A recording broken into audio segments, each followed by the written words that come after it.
নমস্কার, welcome to my channel. আমার একটা ছোট্ট ক্লিনিং ব্লগে তোমাদের সকলকে অনেক অনেক স্বাগত। আজ সকালবেলায় স্নান টান সেরে চুল আঁচড়ানোর সময় দেখি ড্রেসিং টেবিলটা অপরিষ্কার হয়ে আছে। আজ তাড়াতাড়ি সব কাজ হয়ে গিয়েছিল, বেটিও ঘুমিয়ে পড়েছিল, সেই জন্য হাতে ভালোই সময় ছিল। তো এই ফাঁকেই ভাবলাম ড্রেসিং টেবিলটা আজ পরিষ্কার করব। আর এই ব্লগটাই তোমাদের সাথে আজকে আমি শেয়ার করব যে আমি কিভাবে আমার ড্রেসিং টেবিলটা পরিষ্কার রাখি। প্রথমে ড্রেসিং টেবিলে থাকা বিভিন্ন প্রয়োজনীয় জিনিসপত্রগুলোকে সরিয়ে দিই। তারপর একটা আধভেজা কাপড়ের সাহায্যে ড্রেসিং টেবিলের কাঠটা ভালোভাবে পরিষ্কার করি। এইভাবে পরিষ্কার করার সময় কোণগুলো ভালোভাবে নজর রাখতে হয়, কারণ কোণেতেই বেশি ধুলো জমে। এরপর একটা ড্রাই টিস্যু পেপার দিয়ে মিররটাকে ভালোভাবে পরিষ্কার করি।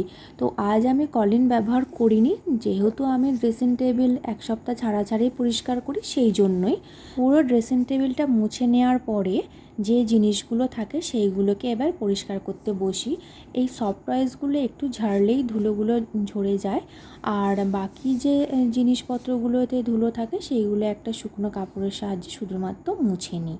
আমাদের বাড়ির ড্রেসিং টেবিলে যে শুধুমাত্র প্রয়োজনীয় জিনিস থাকে তা না, কিছু অপ্রয়োজনীয় জিনিসও থাকে, তো সেইগুলোকে ক্লিনিংয়ের সাথেই আলাদা করে দিই।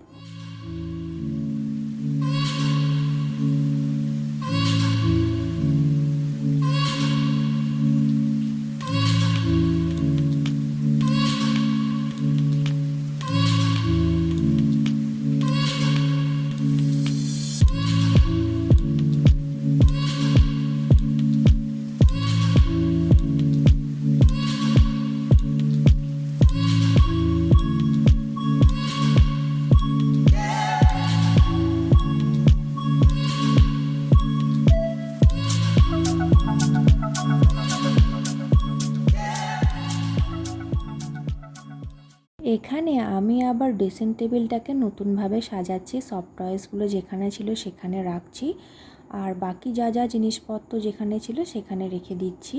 আসলে এই সফট টয়েসগুলো আমার আগে এখানে থাকতো না, বেটু হবার পর থেকে আমি এখানে রাখি, কারণ ও যখন হঠাৎ কান্না শুরু করে দেয় তখন এইগুলো দিয়ে ওকে ভোলানোর চেষ্টা করি। আর ও আয়না তো ভীষণই পছন্দ করে, আয়নার সামনে নিয়ে এলে এই জিনিসগুলোকে দেখে, নেওয়ার চেষ্টা করে, ধরার চেষ্টা করে। তো সেই কারণে আমি এইভাবে ড্রেসিং টেবিলটা সাজিয়ে রাখি। তো এখানে আমার ড্রেসিং টেবিল সাজানো কমপ্লিট হয়ে গেছে, আর এটা হচ্ছে ড্রেসিং টেবিলের আমার ফাইনাল লুক। তো এটা তোমাদের কেমন লাগলো অবশ্যই জানিও। যদি ভালো লাগে তাহলে একটা লাইক করে দিও। তাহলে আজকের জন্য টাটা, দেখা হবে অন্য ভিডিওতে।